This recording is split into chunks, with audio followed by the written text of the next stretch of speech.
বন্ধুরা, আপনার প্রিয় ওয়েবসাইটটি হ্যাকারদের কবলে পড়তে পারে। অথবা মনে করুন আপনার একটা আপডেট আসছে, আপনি ওয়েবসাইট আপডেট করতেছেন, মাঝপথে এসে আপডেট থেমে গেল, আর আগায় না। আপনার ওয়েবসাইট করাপ, আপনি ওয়েবসাইটে ঢুকতেও পারতেছেন না, ঠিকও করতে পারতেছেন না। অথবা মনে করুন আপনার ডাটা সেন্টারেই আগুন লেগে গেছে, সব ডাটা পুরো ছাই। এমন অবস্থায় আপনি কি করবেন? আপনার কাছে যদি একটা ব্যাকআপ থাকতো, আপনি কিন্তু খুব সহজেই আপনার সাইটটা আবার নতুন করে রিস্টোর করতে পারতেন। বন্ধুরা, আজকে আমরা দেখব খুব সহজে একটি ওয়েবসাইটের ব্যাকআপ কীভাবে নেওয়া যায়। তাহলে চলুন শুরু করা যাক।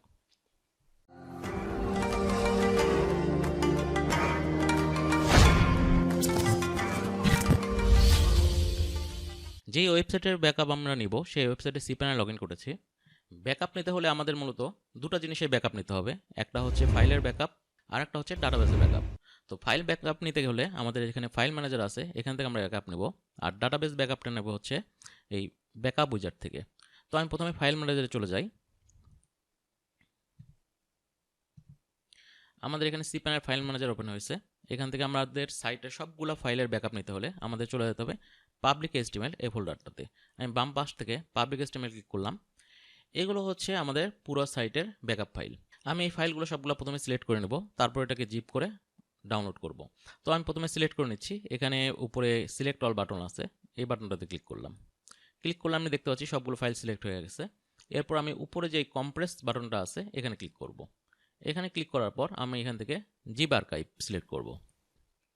এরপরে নিচে আসে, এখানে আমি একটা ব্যাকআপের নাম দেব। এখানে আমি নাম দিলাম ব্যাকআপ। এরপর আমি এই কম্প্রেস ফাইলস এই বাটনটাতে ক্লিক করব। কিছুক্ষণের মধ্যেই আমাদের সবগুলো ফাইল কম্প্রেস হয়ে জিপ আকারে চলে আসবে। আমরা দেখতে পাচ্ছি আমাদের জিপ হয়ে গেছে। আমি এটা ক্লোজ করে দিলাম। এই যে এটা কিন্তু আমাদের ব্যাকআপ ফাইল। এখন এই ব্যাকআপ ফাইলটা আমি ডাউনলোড করব। উপরে দেখতে পাচ্ছি এই যেখানে ডাউনলোড নামে লেখা আছে, এটাতে ক্লিক করলাম। এরপর আমাদের যেখানে আমরা ডাউনলোড করব সেটা আমাদের এটা দেখাই দিতে হবে। আমরা ডেস্কটপে একটা অলরেডি ফোল্ডার ক্রিয়েট করে রাখছি, এই যে ফোল্ডার। এই ফোল্ডারের মধ্যে আমি সেভ বাটনে ক্লিক করলাম, তারপর স্টার্ট ডাউনলোড। কিছুক্ষণের মধ্যেই দেখা যাবে আমাদের ডাউনলোড কমপ্লিট হয়ে গেছে। বন্ধুরা, আমাদের ডাউনলোড কমপ্লিট। এখন আমি এই জিপ ফাইল আর দরকার নাই, এটা আমি ডিলিট করে দিলাম। এরপর আমাদের ডাটাবেসে ব্যাকআপ নিতে হবে। ডাটাবেস ব্যাকআপের জন্য আমি আবার cPanel চলে আসলাম। এরপর আমি বলছিলাম আমাদের যেতে হবে হচ্ছে ব্যাকআপ উইজার্ড এই অপশনটাতে। ব্যাকআপ উইজার্ডে চলে গেলাম। এরপর আমাদের হচ্ছে এই যেখানে ব্যাকআপ নামে যে বাটনটা আছে এটাতে ক্লিক করব। এরপর এখান থেকে মাইস্কুয়েল ডাটাবেস। আমাদের এখন যদি একাধিক সাইট থাকে বা একাধিক ডাটাবেস থাকে সেক্ষেত্রে আমরা সবগুলো ডাউনলোড করব, অথবা যদি এগুলো প্রয়োজন না হয় তাহলে আমাদের মেইন যেই সাইটের ডাটাবেস আমরা ডাউনলোড করতে যাচ্ছি সেই ডাটাবেস ডাউনলোড করব। আপনাদের ক্ষেত্রে এখানে যদি একটাই সাইট আপনারা বানায় রাখেন তাহলে আপনার একটা ডাটাবেস পাবেন, অথবা এরকম আমাদের এখানে যেমন তিনটা ডাটাবেস দেখতে তিনটাও থাকতে পারে বা আরও একাধিক থাকতে পারে। তো আমার মূলত সাইটের যে সাইটটা আছে সেটা ডাটাবেস হচ্ছে এইটা। তো আমি এটাতে ক্লিক করে এই ডাটাবেসটা ডাউনলোড করে রাখবো। তো এখানে আবার আমাদের ডাউনলোডের অপশন চলে আসছে। এখন আমাদেরকে ফোল্ডার দেখাই দিতে হবে। এখানে ফোল্ডার দেখাই আমি সেভ দিলাম এবং স্টার্ট ডাউনলোড।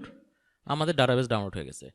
মূলত এইটুকুই আমাদের কাজ। আমাদের পুরো সাইটের ব্যাকআপ কিন্তু চলে আসছে। আমি যদি এই ফোল্ডারটা এখন চেক করি, এই যে আমাদের দুটো ব্যাকআপ, একটা হচ্ছে ফাইলের ব্যাকআপ এবং ডাটাবেসের ব্যাকআপ।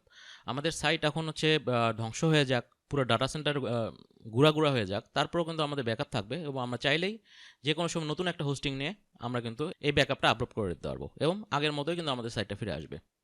তো বন্ধুরা, তাহলে আজকে এই পর্যন্তই। আগামীতে আবার দেখা হবে নতুন কোনো ভিডিও নিয়ে।